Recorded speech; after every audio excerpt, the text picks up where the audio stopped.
What's up, Max Ordinate Nation? Jeff, do me a solid. What up? Stand up. What you need?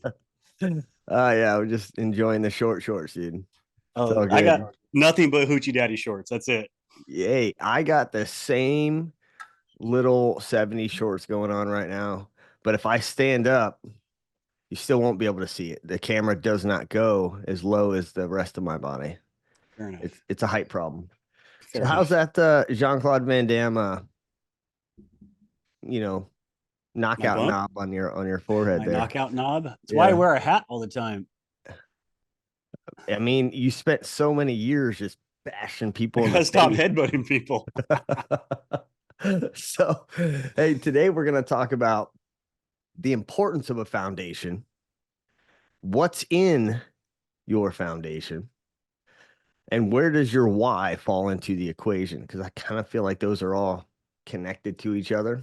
But before we get on to all these topics, I was watching your splits yesterday, dude. You are Van Damme in more ways than one. I mean, I'm getting there. Again, like what I'm working on now is just mobility. And we've covered this in previous podcasts of where we rank if we have a baseline of fitness and a few other baselines, where we put the extra time.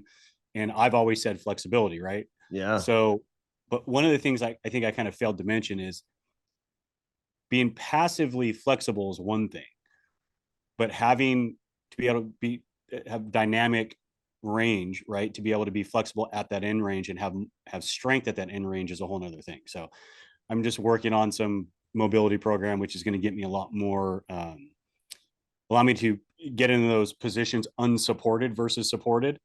And it's whooping my ass, but Dude, it's a lot. I mean, your workouts are far different than mine. I still act like I'm young. And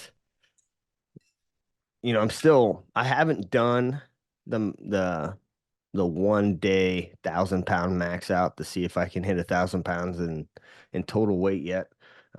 Maybe this week, maybe next week. My problem is I'm not doing a true deload, if that makes sense. Like you push, you push, you push, and then there should be a week where you essentially have a deload week where you're not stopping everything, but you're not pushing it to the point where you're just tearing everything down, right? Mm-hmm. You're still cranking out those motions and making sure your body remembers how to do all that shit, but it's not as heavy, it's not as drastic. So I think I need to do one of those before I actually push all these limits.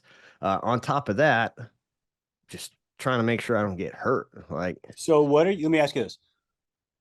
Your workouts are solid. Your program's great. What are you doing for recovery? besides drugs. Yeah, besides drugs. Because so built into my program, my coach has I have to get like 8 recovery points a week at minimum, right? So that's whether it's ice bath, whether it's stretching, whether it's like active cool down, sauna mixed with cryo, whatever it is, I got to get my 8 points. If I don't get those, then I'm actually not completing my workout routine. See, as far as recovery goes, I'm just at a getting 8 hours of sleep, drinking a gallon and a half of water. There is stretching in there, but all that other stuff is just not happening. Like, And even I'm protein working out post twice a workout. day right now. So, Yeah, it's a lot. protein, I mean, I'm back on my diet, and I think my protein count right now, I have to add it all back up. I added a protein shake to the end of the day as well. And I want to say I'm at 180 grams a day, and 50 grams of that is supplements. Okay. And then the remainder is all food intake and trying to eat those macros instead of, a powder version. But Yeah, I'm probably at like 80 grams that are through either shake or well, we're meal just we're just in replacement. different directions. But I'm still, but but then I'm also at 100, 120 grams. I literally have burgers in my freezer, Yeah, and for lunch, I just throw on like 4 burgers, top it with cheese, and that's my lunch. Like dude. I'm taking in a lot of calories right now. My calorie count is actually significantly low, which is we talked about this in a previous episode where like I looked at the calories versus the fats and the carbs and the protein, Mhm. and n- there's not a single day where my calorie intake is over 1800, Jesus fucking 1850. Christ. It's my breakfast. But my my protein and carb intake is pretty high right now. Yeah. But I've also been doing a lot of like watching different videos and like trying to compare that with scientific studies and like how your body uses carbs and glycogen and other weird processes that it has. Dude, it's so insane. Like, I'm not doing any of that shit. I'm literally just eating whatever, and then I'm adding some stuff because I'm not trying to cut anything. I'm basing my food intake off of my energy levels. mm, And so I'm basing it off of where I feel good right now. And if I decide to cut it at some point, I will. But I'm already, I mean, I've leaned out just in the last 3 weeks. I probably leaned out a couple inches, yeah. and I'm up like 8 or 9 pounds. It's insane. I'm not even trying to cut. I'm just I'm trying not to trying to do anything. I'm just trying to like change my muscle mass a little bit.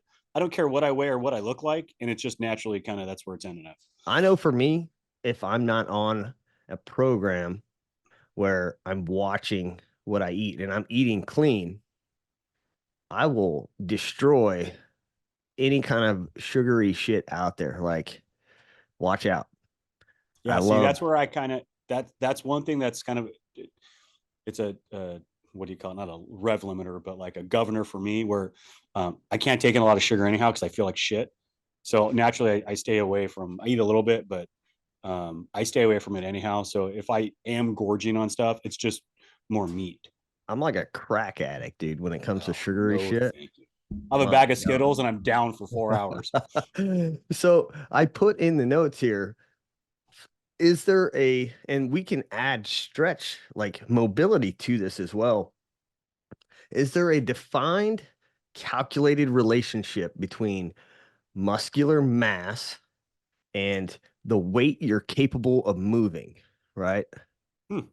And then we can throw your mobility piece in there because you talk about flexibility and stretching and I've noticed a huge, what was it? 2.5 years ago when I first took this contract, I came here at 153 pounds and I was light, thin, I had definition, but I wasn't on the path of like, let's build. It was, we had just come off Sniper Adventure Challenge Mm-hmm. and I wanted to be light, flexible, have all that mobility. And then fast forward to now and 15 pounds heavier, mobility has dramatically decreased, right? No matter how much I stretch, like it feels like, and I wonder if there's a number for this, but for in terms of like body mass increase, if I was stretching an hour every day, for every 5 pounds of muscle gained, is there an additional 20 minutes required? Or like, Yeah, I mean, so I don't someone's know what probably that gonna roast number me. is. Someone's probably gonna roast me on this, but from my understanding, right, my brief understanding of basic stretching, obviously stretching is good. Obviously, stretching helps to untighten muscles, loosen. I don't want to say loosen tendons, but gets everything kind of things get Yeah. tight and they need to be stretched out. Um, but you're not stretching your muscles. You're not lengthening tendons. You're actually just reducing your pain tolerance in those specific areas, right? You're kind of like killing your nerve receptors, right? So like the more you stretch, the more you can stretch, which is why. I've actually been pretty injury prone because I have lax joints. My joints have to move. I've always been kind of hyperflexive. But what happens is if I get into, like, say, a full split, I can't carry any load. I can get down there and I can stretch, great, but I can carry zero load because I don't have the muscle mass to support me there. Mm. So what I'm doing is I'm dynamically stretching there. I'm getting down to, say, let's do a split, and in other ranges, I'm just using splits as an example, but I'm getting down to where I can do a split and hold load. So what I'm doing is I'm building muscle at my end range. I'm strengthening my end range of my movements. Yeah. Obviously, I still have to stretch and stuff, but what I'm building is I'm building muscle, and I'm building muscle. I'm growing the muscles that need to support me to take me to those end ranges, if that makes sense. Oh, it does make sense. So Yeah. you use John, like Van Damme as an example. There's that old video of him holding himself up on two trucks in a split. People that are flexible can't do that. Just because you can do the splits Yeah, doesn't you mean you still can got to have hold. the strength to You hold have to yourself have the up. strength, Yeah. 100%. Yeah. So the first part of that sentence was, and we're not going to stay on this topic too long for the guys who are listening. You're like, fuck, I don't want to talk about all this shit. The muscular mass relationship between moving weight, right? Mhm. So if you take an individual who's same age as me, right? But you add, let's add 8 inches of height, right? So with that 8 inches, let's say that makes them weigh, I don't know, what would a 6 foot person with my build weigh? Fuck, I don't know, probably 210, You think so? 215, I mean, 220. I know it's not an accurate calculation, but What are you at now? well, let's say I'm 64 inches, right? And I weigh 170. So that's 2.65 pounds per inch. Okay, Okay. that's So probably now fairly accurate. let's multiply that by 72. That puts a person at 191 pounds. Okay. All things being equal, right? Yeah. With that being said, I'm at 170 and I've been looking at what's my like what's my end goal? Well, I know I want to hit 1,000 pounds overall with the bench press, the deadlifts, and the squats, but why is that so much easier for a person who 21 pounds heavier than I am? But I mean, is it? So I guess this would be, I guess we had to look at uh, a, like, maybe a data set, right? I think World Strongman would be a good place to start looking. Oh, for Um, sure. And that's why I'm so, curious of the relationship between the weight that you're a bit like capable of moving versus the muscle mass of that individual, right? So if my goal is to gain 10 pounds of muscle over the next year and a half and weigh 180 pounds, what would that look like in terms of the boost to strength, right? Like, would you expect a huge increase? 10 pounds of I muscle guess is it a depends lot. on, I guess it depends on where you build it, what you're carrying, and how you want to carry it. I feel like there's a lot of things that go into that equation. Oh, for sure. For sure. And, that's why I kind of been looking at it as like, is it just muscle mass? And these are answers I have no idea to, right? These are things that I still have to research and kind of learn to understand. Or is it the way that the muscle reacts under load, right? Is it the twitch, slow twitch, fast twitch? Um, you know, can you stay at the same weight? Can I stay at 170 and watch my bench press go from what it's at right now, which is about 285 to 315 and not gain any more weight? Like, I mean, I assume you could I don't if you're know. focusing on one specific thing, right? I mean, If these, I'm focusing on just pushing a bar up with my chest, back, and biceps and arms or whatever, right? I'm not going to do much leg day. So I mean, I could gain a lot of muscle here and lose a lot down here, right? Don't you think it's all Um, connected though? Like I don't fucking know, dude. these are Like, questions you got to ask because you're the one with the trainer. so honestly, you know who I would ask? I wouldn't even ask my trainer. I would actually ask my brother. Okay. So my brother is he's a fireman out in Goodyear, Arizona, but he's also a world class strongman.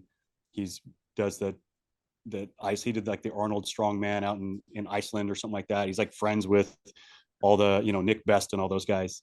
And he's somebody who I think he has a degree in nutrition. Okay. Um, like that's his world. And that'd be Can you somebody I would ask. can you expect to see the growth up just in the upper body if you don't work the lower? I don't know. I've seen a lot of twiggy leg dudes at the I gym. know, dude. I think I snapped a picture of one the last time I was home. I was like, Yeah. this dude has not seen a leg press his entire life. All right, so real quick, two last things before we get on to the main event is one, I was thinking about this the other day and it just happened, like Instagram and Google and everything spy on you all the time. So suicide. Uh, it was talking about when women have bad feelings or anything like that, like they're reaching out. They're like, somebody please be around me, somebody hold me, right? Whereas a man will smile and then just the next day he's gone, right? So Mm-hmm. um, I kind of posted that up and I said, reach out to your friends. But Jeff, you could sit there and say, Tyler, how are you doing? And I'm like, I'm good, dude. I'm fine. Right. But everything might not be fine. It's asking the question of, Jeff, how are you? And then fucking waiting, right? Mm-hmm. Waiting to let that dude tell you what's going on, right? Yeah, Because it for might sure. not happen instantly. It's that I'm going to sit here and I'm going to stare at you and I'm going to let you think about how you're going to open up to me, right? So reach out to your friends, reach out to your dudes, and just be that person that can listen, because it's a real thing. And I think what really hit me was there was this podcast and this guy is talking about these internal demons and if he gets too deep into his head, like it's going to be a bad day. Yeah. The dude killed himself just days after that. And he's sitting there smiling on this podcast like everything is great, right? So it's just crazy, man. Um, so I thought that was important. We should bring that up and people reach out to your homies and just fucking listen, right? The other thing is we've been talking about it, writing some plans down, kind of coming up with a how are we going to do this? An East Coast Max Ordinate division. Yep. So not necessarily looking at buying a range at the moment, but establishing some type of East Coast foothold and getting our brand and our method of instruction developed on the East Coast, right? Being able to reach out and establish what we do across the country, not just having people come to us, but being able to, you know, people could say, and I've even thought about this a lot, which is how many training companies are on the East Coast, are in the South, or in the North, right? They're everywhere. Yeah, there's a lot. But I think the beauty of it is that, and this is not a knock on anybody else, but we all have our different methods, right? We all have that area that we focus on. And I think we are very fundamental driven. I think when we look at our classes, when we build these presentations and we say, okay, this is how we're going to teach. This is the foundation of our company. We are in that position where we want a student to not necessarily walk away with a high five and 1,000-yard hit, but an understanding of here's how you are going to move forward, right? We want you to understand all of these little things so that you can progress as a shooter. And I think that is what sets us apart from a lot of companies is that we care about those little things, those little details. Here's how you set your rifle up. And I think bringing that to the East Coast would be a huge benefit. But the problem, which we've discussed, is who's going to run it?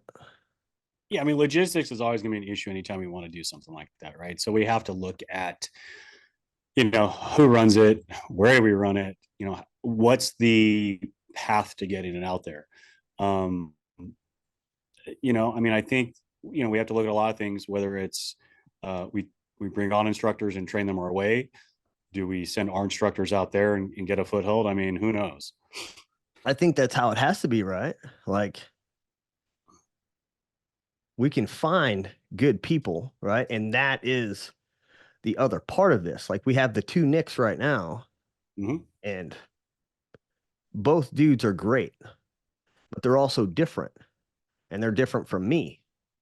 Yeah, for sure. And having them and their aspect and the way that they see things is the benefit. But then having a guide for them to teach the way we want them or what we want them to teach, right? So it works out. And that's the same thing we have to establish on the East is who's that right person? What are they bringing to the table? And then we have to go show them this is the way that we put information out. We need you to do it this way with your personality. That's Yeah, and I've always liked, when I'm going to say mentoring or handing a class to an instructor, I always like them to do it their way, bring what they have to the table, yeah, but just use our syllabus, right? Like use our outline and teach our methods, but be you. Don't yeah, try yeah, to be one of us. yeah. Um, and I think that just brings a lot of diversity to not only the class, but like there's going to be things that we're going to pick up from them, which are really good. Oh, for sure, man. So that is the project moving forward right now is getting this established. We kind of have a date in mind where we want to run our first class, but it's exciting. And at the same time, like it's a lot of work. It's not Yeah, fucking it is. easy. So To add to the load, all the other shit we got to do. I know, right? All right. So the main event, the foundation, right? Mm-hmm. So a lot of the notes that I put in here are actually questions to get the conversation started. So when we think about precision rifle shooting or long range shooting or extreme long range shooting or whatever kind of fucking shooting that you're in, what is the foundation? Like, what is it? What is it made of? Skills, fundamentals, knowledge, experience? Is it all of the above? Right. I think it is a combination because you're always building to your foundation. Mm-hmm. If you're a true student, which you should always be, right? The minute you stop learning is the minute that you die. If you're a true student, then you're always building on this foundation. But the initial foundation has to be started some way. And I think the way that you build your initial foundation is going to establish what you can become, right? Or no? Yeah, I mean, so if someone was going to ask me to pick one thing that is would be considered the foundation, right? Um, I'm Can it always be going to one say, thing? well, if I was going to narrow it down to one thing, I don't think Right. it can, but um, I would say it's going to be knowledge, right? I would say your your foundation has to be knowing what to do, why you're doing it, and even if you can't do it, you have the foundation to know what you're supposed to be doing.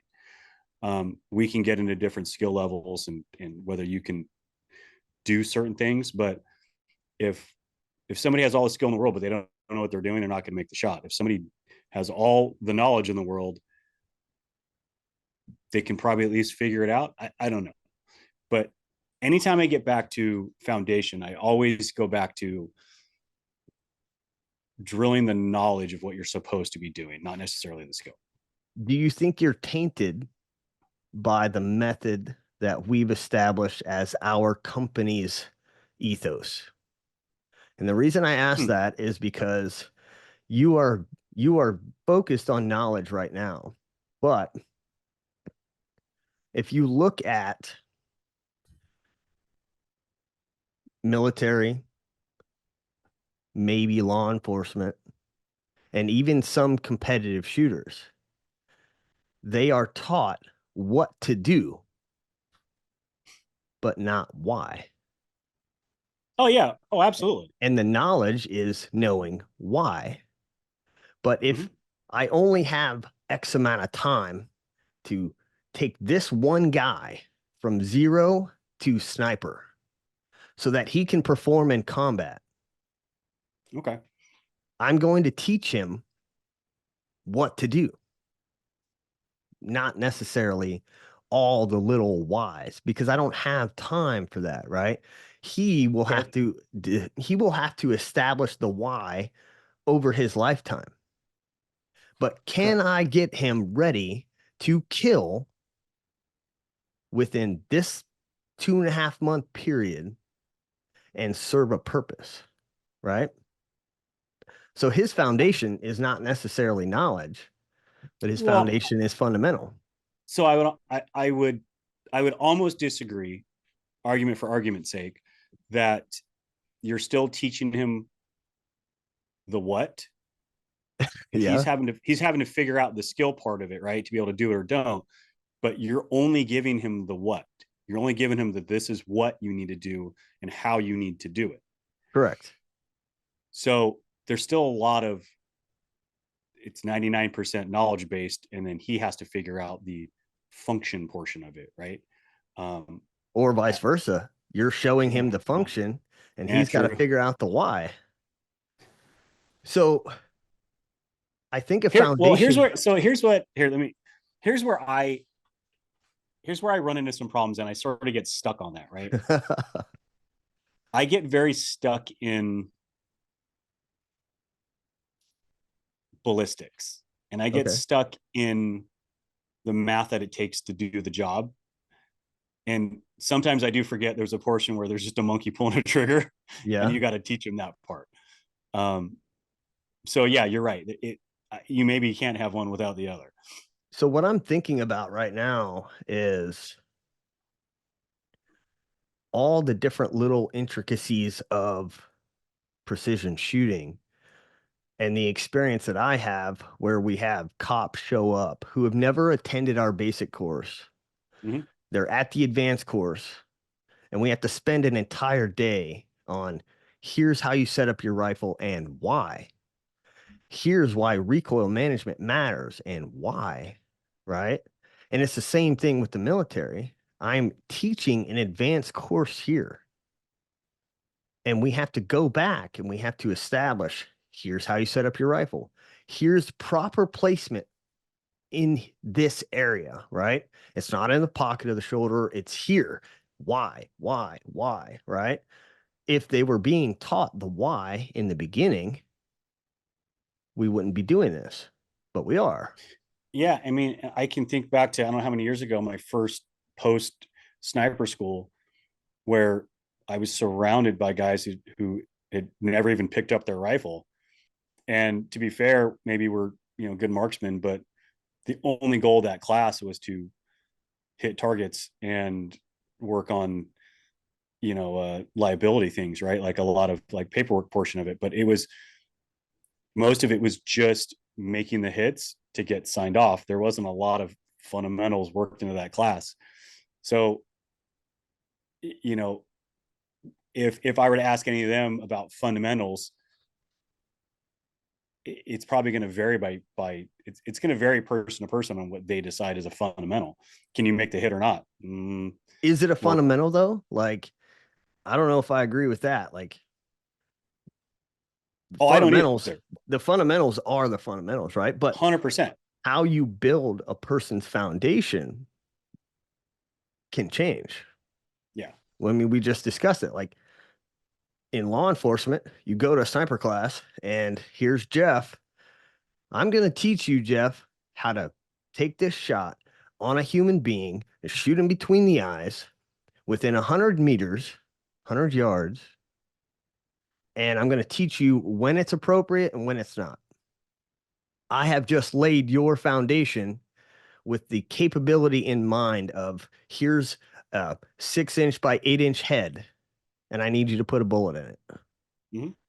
Now, if we transition to the military, here is a full body silhouette. I need you to be capable of pulling the trigger consistently, getting around on that target, and if you miss, making a correction to follow up. Those are foundations. Mhm. Now, when you establish a foundation based off of skill, fundamental knowledge, or experience, I think that how you start that foundation is going to determine how good you can be. I don't Correct. know. I don't necessarily believe that if you build a foundation a certain way, you're going to reach a ceiling and you can never go past that. I think you'll hit a ceiling and that's going to force you to make a decision. You either got to go back down and continue to build this foundation and relearn things, right? Like pour Mhm. some more concrete, put another, structural device in over here. If you think about building a structure, you are that structure. So as the knowledge gets higher, you have to come back to the base, build, change some shit around, right? Mhm. But I think there's so many different ways that a foundation can be built. If I had to pick one, I would say I'd rather start with fundamentals and build from there because the knowledge and the experience will just continue to get bigger and bigger and bigger. But if the fundamental part is sound, right? I think that you have the best chance for success, in my opinion. How easy is it for me to say, "Hey Jeff, when we first met, right? When we first Mhm. met fucking 10 years ago, and you showed up with experience in sniping."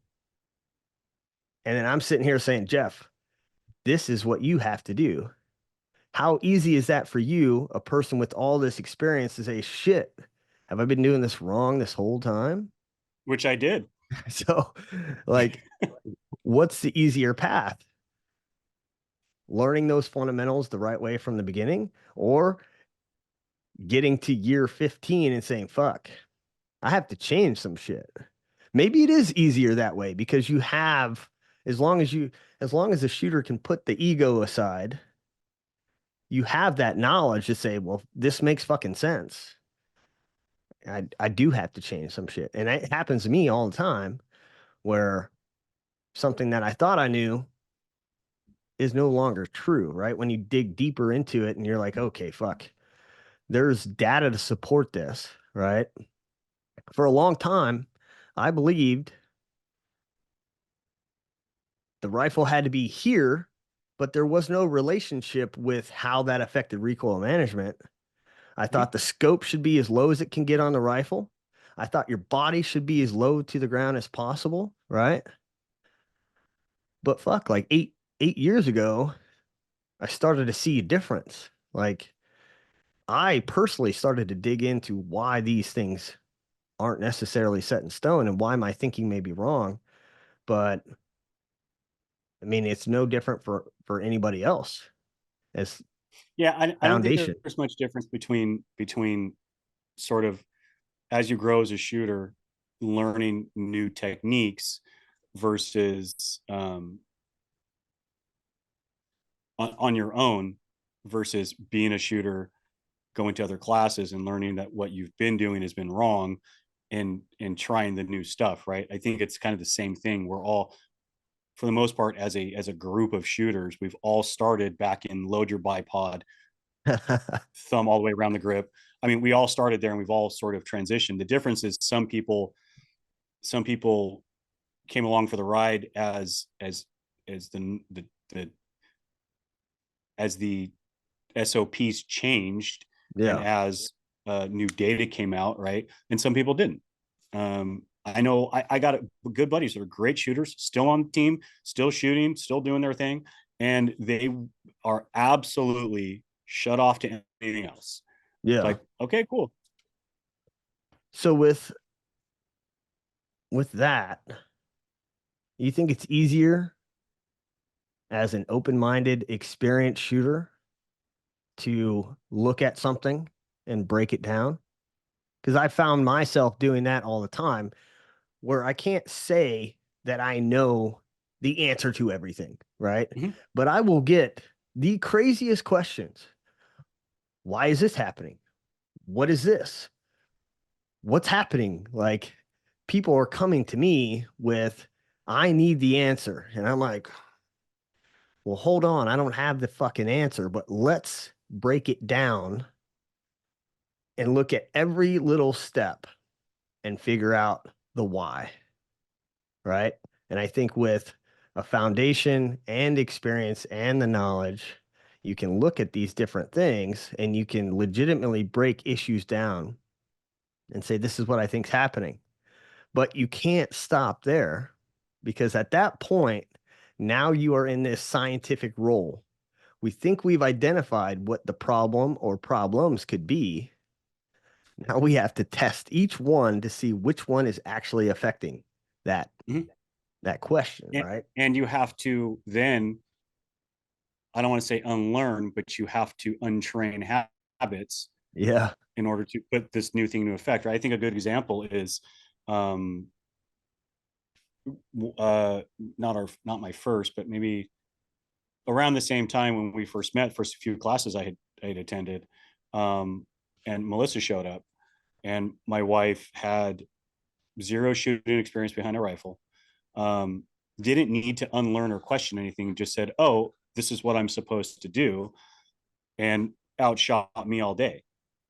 Where when given the solution to do this, she can just follow it. Right. That goes back to here, just be the monkey Yeah. versus me going, well, I got to figure this out. Like, I can't just say do this. Like, I need to know why kind of stuff. Yeah. So the evolution was a little longer for me to figure out some things. Um, was I a step ahead of her already? Maybe, but maybe I was at a disadvantage. I don't know. And that's where the initial question came in, right? When you compare you and your wife, what would you say your foundation was built on? Because she had no foundation and she was being built on a fundamental level. Mm-hmm. She didn't quite understand the why or she didn't have the experience, right? But the fundamentals and the skills were being established. And she's outperforming most of the people who have experience. Yeah. She didn't know why, but she's just doing what she's told. Whereas the rest of us have a foundation built somewhere else. And it's, what's the importance of a foundation? You just, I mean, I bring this part up because you just talked about habits. And I feel Yeah. like the importance of the foundation becomes how you establish your habits, right? And a foundation Right. could be more than just fundamentals. It could be the way that you process a situation or how to do an engagement. But the foundation is a habitual thing, in my opinion, right? Mm-hmm. Like I bring this up all the time. Like your habits will define you in everything that you do, not just shooting, but as a person, as a man. Like, what do you do when you wake up? What's your routine before you go to bed? How do you act at work? All these habits that you've established will drive your success. And I think that's just as true for a shooting aspect of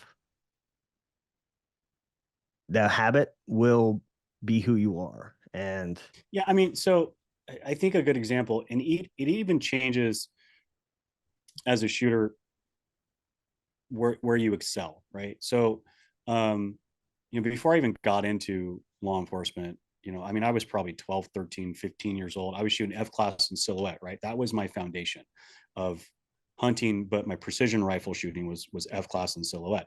I had forever sat at a bench and pulled a trigger, right? I knew interior, exterior ballistics. I knew how they worked.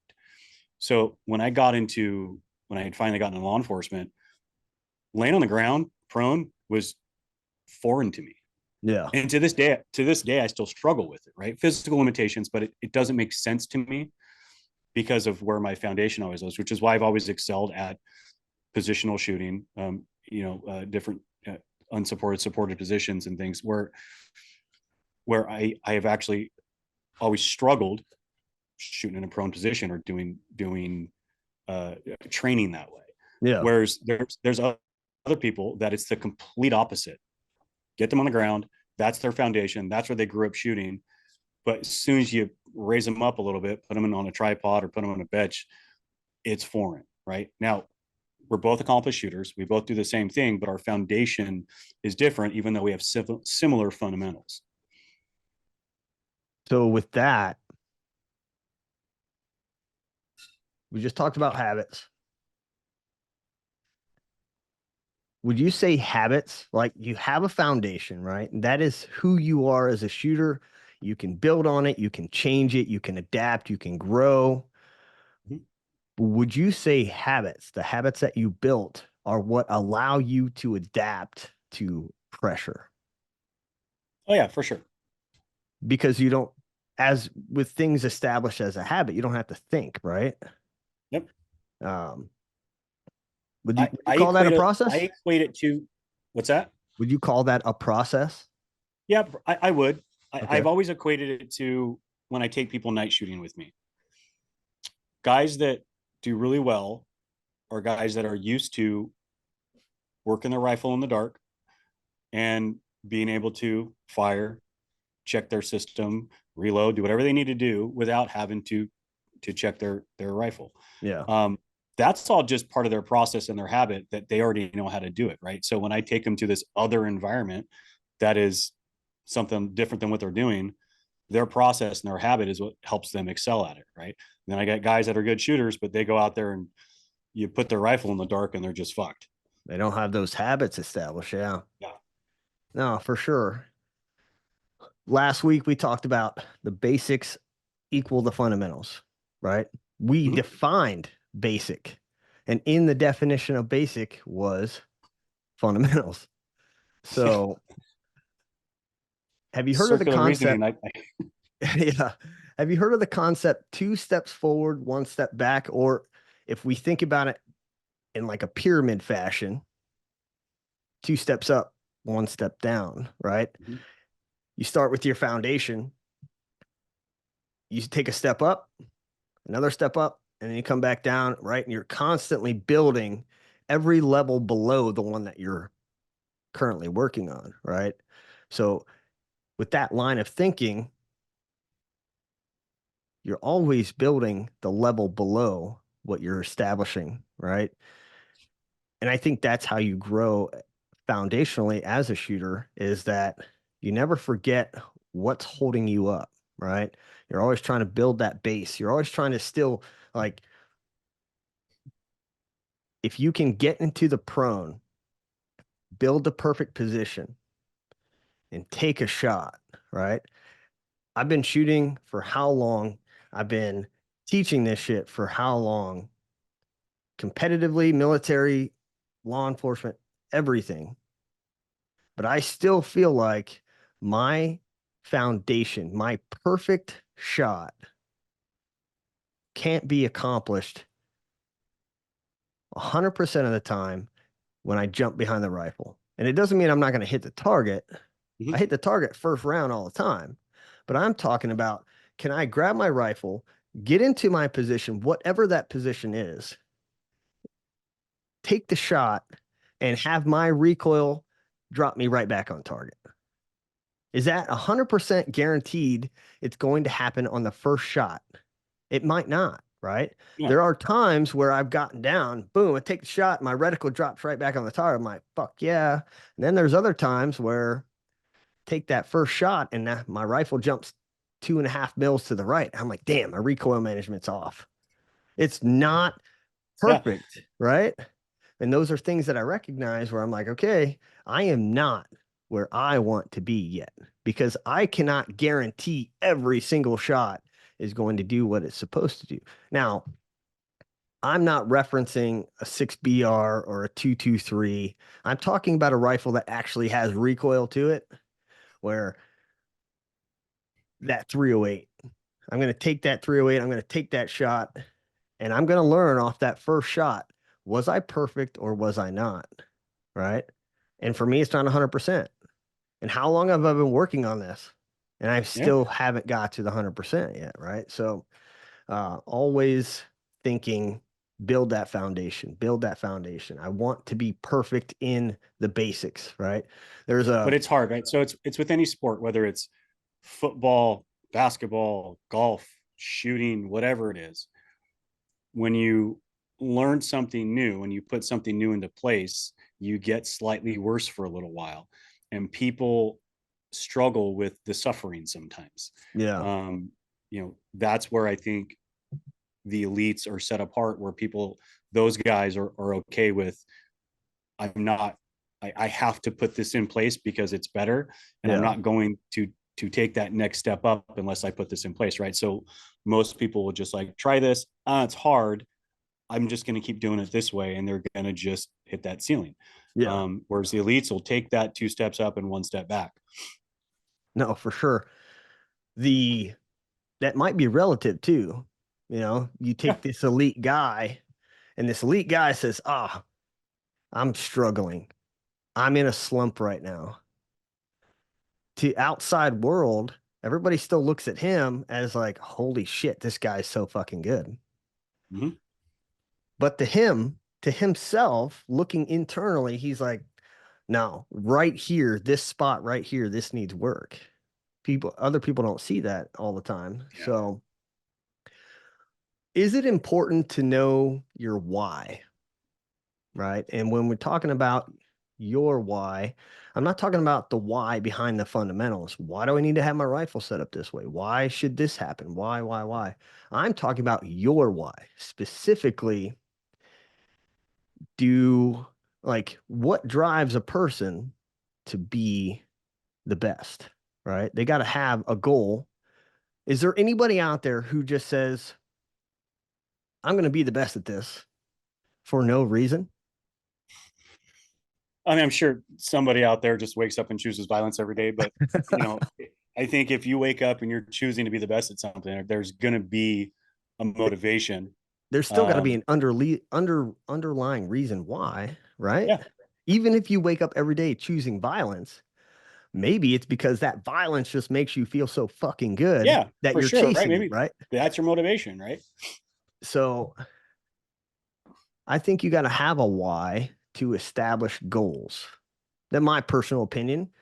A Yeah, sub factor is to get these goals or to establish what you want, you have to know why you want it, right? And maybe not. Like, the goals that you want to achieve. Maybe you don't know why. Like, why do you want to win a golf tournament, Jeff? ego, pure ego, 100%. I want to be the best at what I'm doing. Okay, so that is the why, right? Is Yeah, as cliche as it sounds, you want to be the best. You want to win. You want to beat out all the other dudes, whether that's the male in you or it's just your personality. You want to be the best, right? So that's the upper level goal. And mm-hmm. so now to get to that one goal up here, you've got all these little goals you got to hit, right? And those shouldn't be overlooked, right? We can all look and say, I want to win, right? But when you get to that goal of I won, are you going to be satisfied if you didn't No, pay attention to the journey to get there, right? I think you appreciate the end goal so much more when you fell in love with all the little things you had to do to get there, yeah, right? for sure. So if the why is real and is strong, does that help with focus when motivation wears off? Because that's the big thing, right? And we see it every year, Jeff, every fucking year. January 1st, what happens in the gym? Yeah, exactly. It's fucking packed. That's why I don't go to the gym. Everybody's So I work out in fucking my garage. motivated, right? It's fucking 2025 and I'm going to lose 15 pounds. Yeah. That motivation lasts for all of about 2 weeks, right? When reality comes back, vacation's over, and now you start to look at what do I have to do? And a lot of people, right? The gym is too hard. They haven't seen results fast enough, Mhm. or other things in life have started to take priority over their gym, and the motivation wears off, right? So without motivation, Well, so everybody, look, do you want to be fat and out of shape? me No. personally, Yeah. no. So do you know anybody that just chooses that? Yes. Well, no. Do you know anybody that wants that? Right? There's a difference. I know Somebody wakes people up. who are Okay. content and Okay. happy with I eat whatever I want. I don't wake up So at four so o'clock in the there's a morning. difference. Like, look, we're all motivated to be better to be better versions of ourselves, right? We all have that motivation. Are we? I would think almost everybody does. Everybody has the motivation. The motivation to, oh, I would love to fit better in this outfit. I would love to be able to walk a little faster or not hurt, or I'd love to be better at whatever it is, right? I'd love to cook better, whatever it is. I'm sure. But what drives you to do it? Because I have two separate, my motivation is so far removed from my drive, it's not even funny, right? My motivation for my fitness is my family. And we've talked about this before. I have to set an example. My motivation is to be able to chase my now 3 year old daughter around, and then in 3 years chase my 6 month old who will be three then, right? Yeah. That's my motivation. But my drive to do that is a more immediate feeling of, look, like I want to be able to play better tournament golf. I Yeah. want to be able to look better in this. I want to be able to feel better here. So I do all these.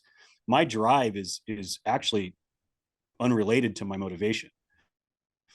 I would say I motivation use can wear off, right? my, yeah. So I my mean, drive is hyper focused on the way my joints feel today. My yeah. drive is hyper focused on how I'm feeling when I'm walking, how I'm swinging my golf club because my legs have to move a certain way.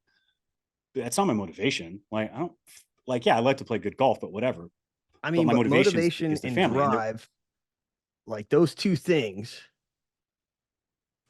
are they enough? Because you're motivated to be the certain man for your kids, Mhm. right?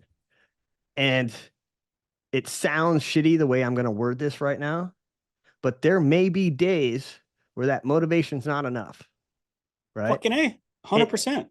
it doesn't mean it's gone. It just means that that particular day, that motivation ain't enough, right? It means I have 6 girls living in the house, and sometimes I'm just tired.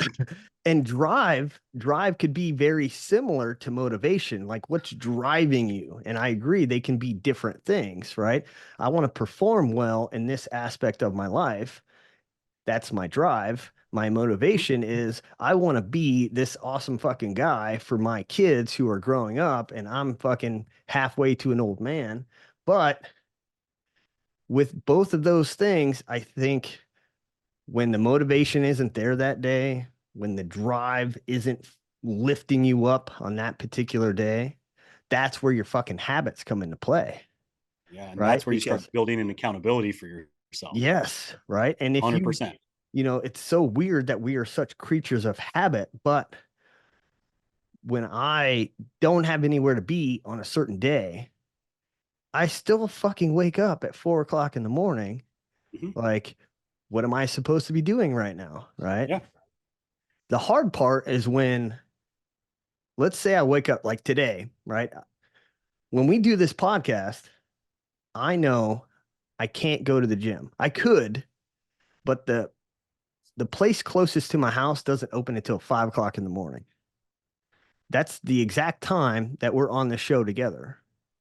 So we've established that when we do this podcast, it's going to be my rest day. Mhm. I'm not going to work out today, right? Now I could work out in the evening, but that's not the habit that I built for myself. I don't have the same motivation to go to the gym and tear it up in the evening. It just doesn't work for me, right? I am not motivated to be there, and it's not discipline for me to go. It's not a habit that I've established. So for me, it's challenging. If I want to work out today, it's not going to happen.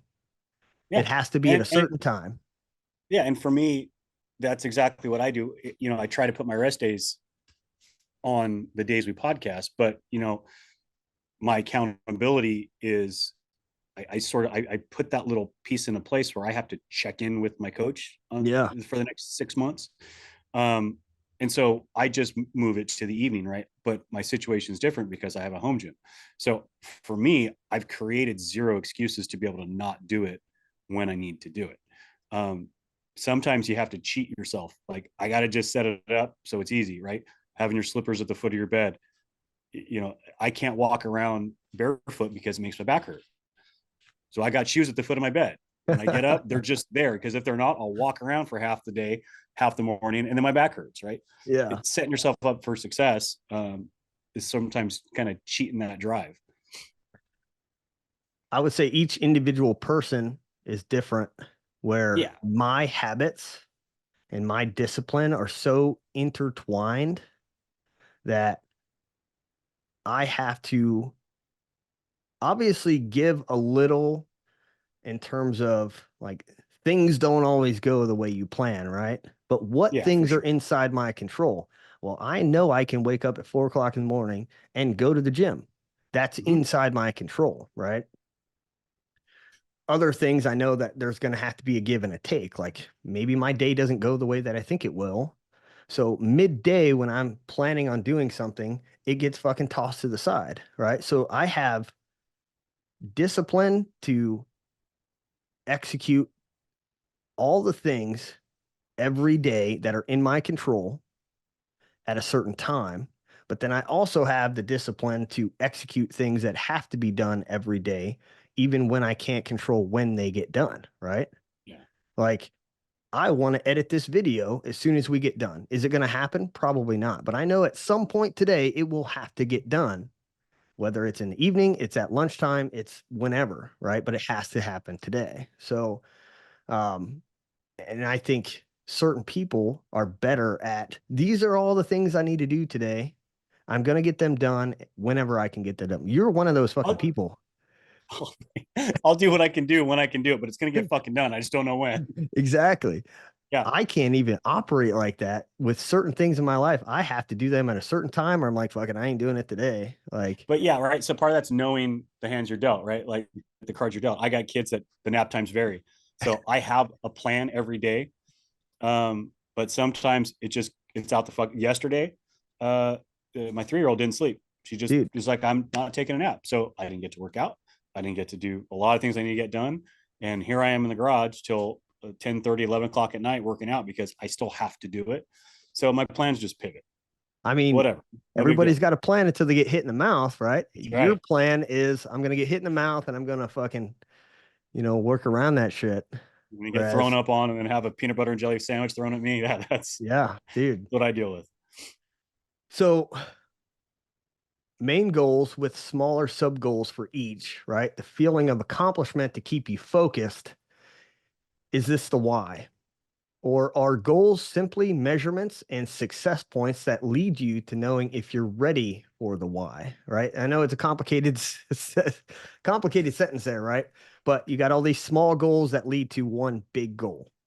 Mm-hmm. And that's essentially how you achieve the big dream. Whatever your goal is, right?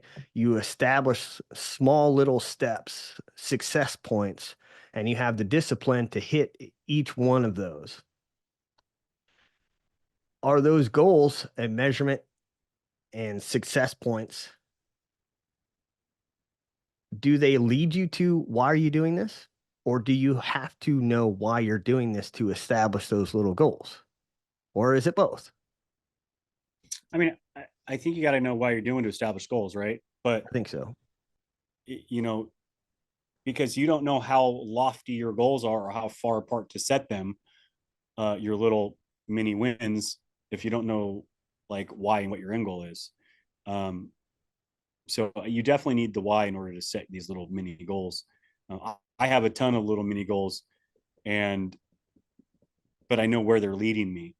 Yeah. Because if I didn't know why, I'd just be like, well, that's cool. Like I can kind of do that, but it's not really a big deal. I need to understand why to appreciate that little goal. No, for sure. And a goal without a plan is only a dream. So, um, two things. One,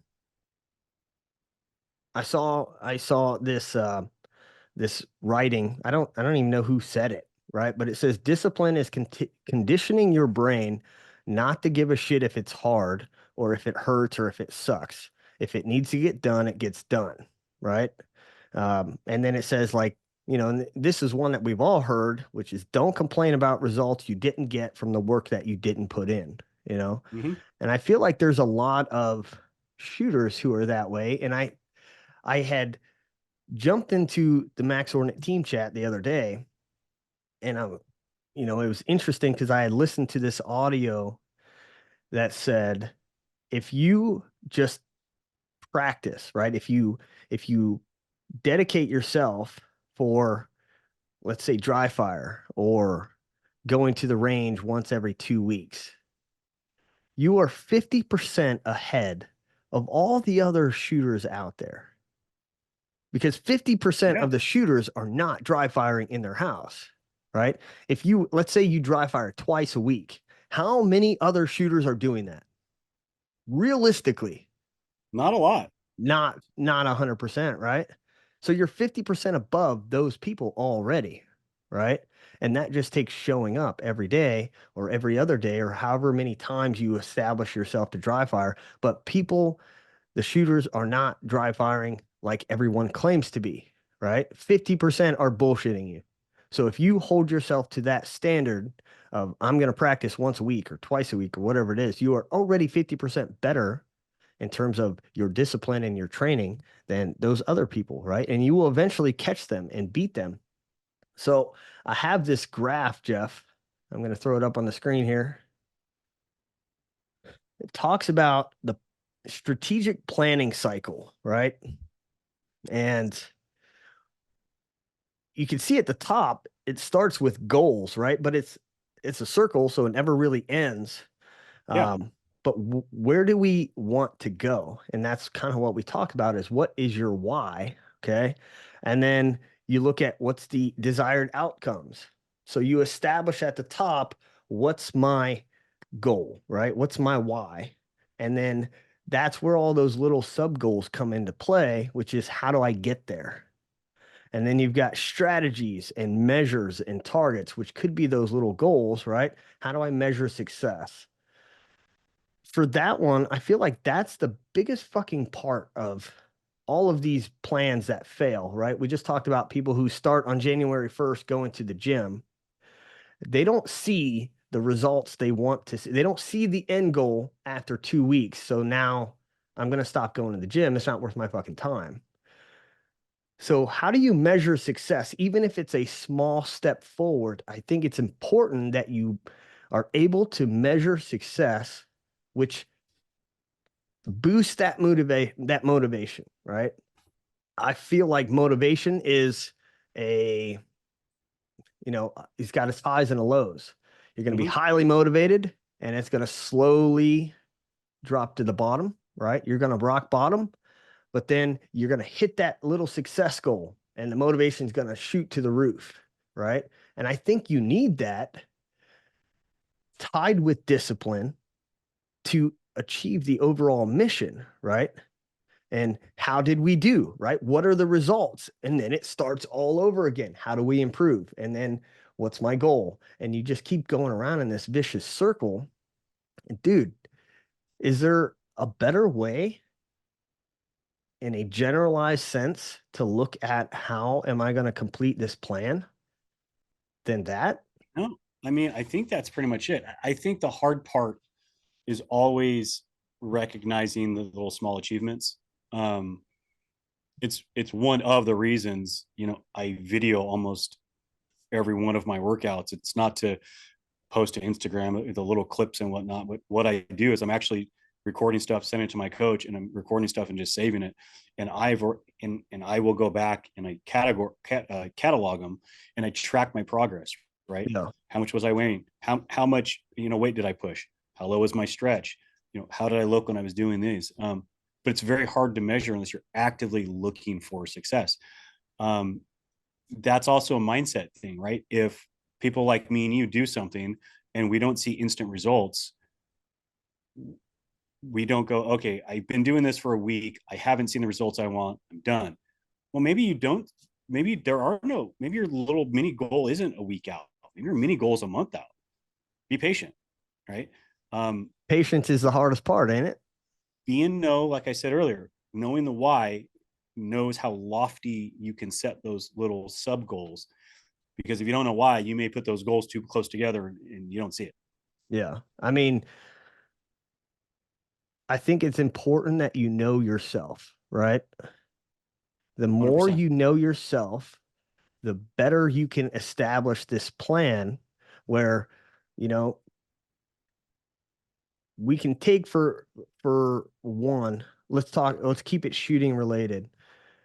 I want to be able to get on the top level of this barricade, get on a 1 MOA target, and maintain enough stability to not have the reticle break off that target, right? 1 MOA, it doesn't matter what distance you're at. It could be 100, 200, 300. It could be a little piece of Mm-hmm. paper on your garage wall that simulates a 1 MOA target. So your goal is you want to get up on that barricade in position with perfect fundamentals, aimed in at that target without any wobble or minimal wobble to keep the reticle on the target. And you want to do that in 15 seconds or less. And so what you do is that's your primary goal, right? So now let's break that down. Where are you? So you grab your rifle, you're in your garage, boom, you throw your rifle up, you get settled and you adjust your body and you're at the point where it's like, okay, that took me 42 seconds. What can be the smaller goals in that? It can be time based, right? Yeah. Can I do it in 39? Can I do it in 39, right? When can I accomplish that? Then the next is going to be 35 and then 25, right? And you just keep chopping that tree down, but there's other smaller goals in there. When I throw my rifle up, can I get my natural point of aim right from the beginning? That's also a smaller goal, right? So you have all of these little things, but I think it's important that you know yourself because depending on what kind of person you are and who, like, what your mindset is, you may not need 15 small goals. You may not need to accomplish something new every single day, or maybe you Yeah. do, right? You still got to know who you are at the end and say, I need to hit some type of wicket every single day that's going to keep me driving forward. It's going to keep that discipline intact because maybe you only have discipline for a day, and it's better than none. Yeah, for sure. No, I mean, there was a moment we talked about knowing ourselves, and there was a moment last week that I had to actually text me like, "Hey, I'm not working out today." You know, my body was sore. I had zero energy. I was at the tail end of just my body was just beat up. Right, not enough recovery. Yeah. Um, and I was like, "Fuck, dude! Like, he's gonna talk shit. Like, I'm literally saying I have to push." And all I was doing was I was basically taking a rest day and pushing my stuff off. And he was like, "Awesome, great self awareness." Like, Yeah. oh, I guess that was right. Like, cool. And I'm over here kind of getting down on myself, right? But um, knowing yourself, knowing your motivation, and knowing kind of your limits Mhm. is important, right? I I have to be careful sometimes with myself of pushing myself too far, getting really sore and going, oh, I'm injured, I'm old, I can't do this, versus going, okay, you know what, that's a good sore, that's okay, keep pushing through it. Yeah. And just knowing, having some body awareness. And then, with shooting, like when I sit down and I start to dry fire and I'm like, shit, my neck hurts. There's time, like almost every time I'll get down, my neck gets still sore, and I go immediately, I'm like, oh crap, like why am I doing this? And I have to think it's because I'm doing it wrong. Stop Yeah. getting down on yourself, know yourself, you got a bad neck, get up in proper position, because my habit is always to get too low. So, knowing yourself and knowing whether it's your own body, whether it's your own motivation, whatever it is absolutely key. 100% it is, man. All right, dude. That's it. I appreciate everybody listening. You sticking around with us. Make sure you check out our social media, Instagram, Facebook, at Max Ordinate. Let us remind you about videos, seminars, classes that are posted on patreon.com/Max Ordinate 1. If you haven't picked up by now, all of our podcasts, all of our episodes are always about how to improve, right? Whether it's mindset, it's skill set. I mean, the overall goal is to get better. And this may not just be in shooting, but just something in life in general. There's a lot of life experience with Jeff over there. I mean, look at that guy. I'm old as shit. So, yeah, if you want to check out training videos, discussions, seminars, they're on Patreon. Like I said last week, every Patreon video is uploaded first, and then all of the podcasts will hit the free space a week later. So again, we appreciate your guys' support. Jeff, I'm out of here, dude. Same.